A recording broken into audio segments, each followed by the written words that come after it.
Alright, hello, good morning. Made a little effect rack for my friends over at Patreon. This is for mastering stuff. Throw it on your master chain for some squelchy goodness. I have a track here.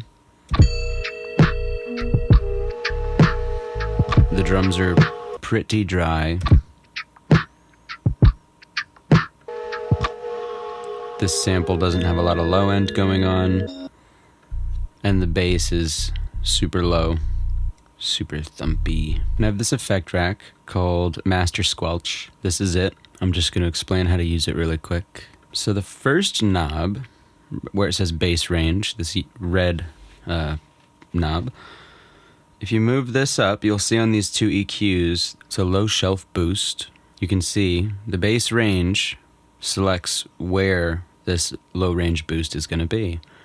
You'll see it maxes out at 240 hertz, capped it at 240 just to give it a nice, just so that when you're in the middle of the knob, that's kind of the golden zone. You won't really need this one to be 100%. As you can see, grit is just emphasis and de-emphasis happening. These two EQs are surrounding a saturator. So as this initial boost goes up, the post boost after the saturator cuts back out.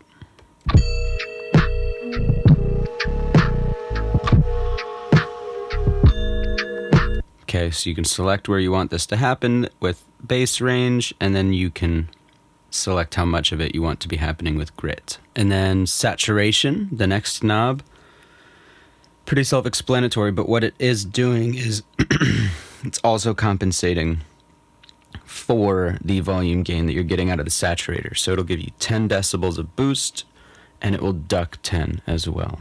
So if we play the audio, and I'll turn that up.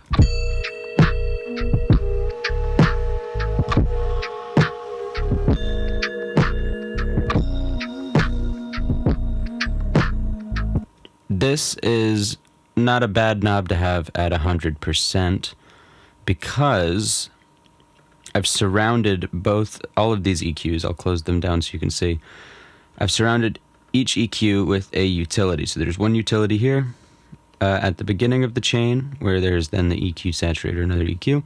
Then there's another utility at the end. And you'll see in this compensation knob, as the first utility turns down, the second utility compensates 10 decibels. So the first one takes away 10. This one gives 10. This just kind of rounds off the sound a little bit. I'll show you what that sounds like as I turn it up.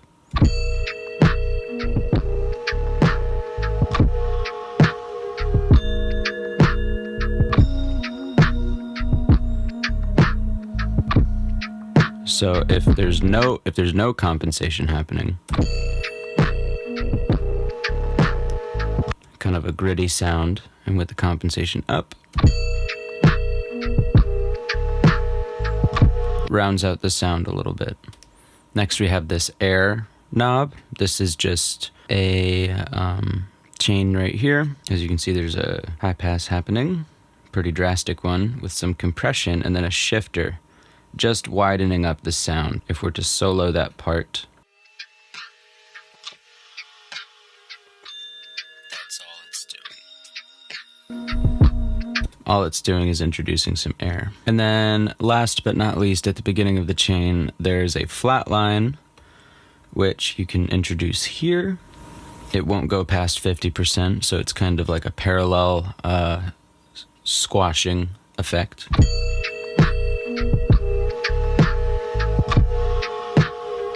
And yeah, that's the Master Squelch. So now I'm going to do some A-Bs so you can hear what it sounds like on and off.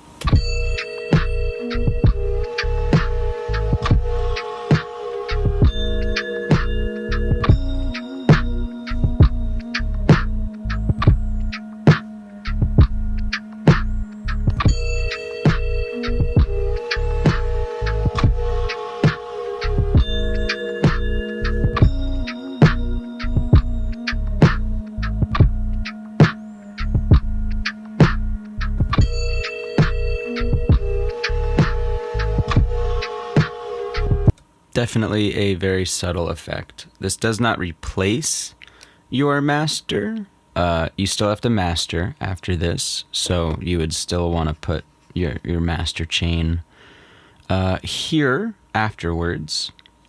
Maybe even reduce the volume a little bit. You know, maybe put a utility here and dip it 8 decibels. And then go from there. But yeah, have some fun. I have a different version of this, which I call Work 2. It's the same exact thing, only instead of using Ableton's saturator, I'm using the J37.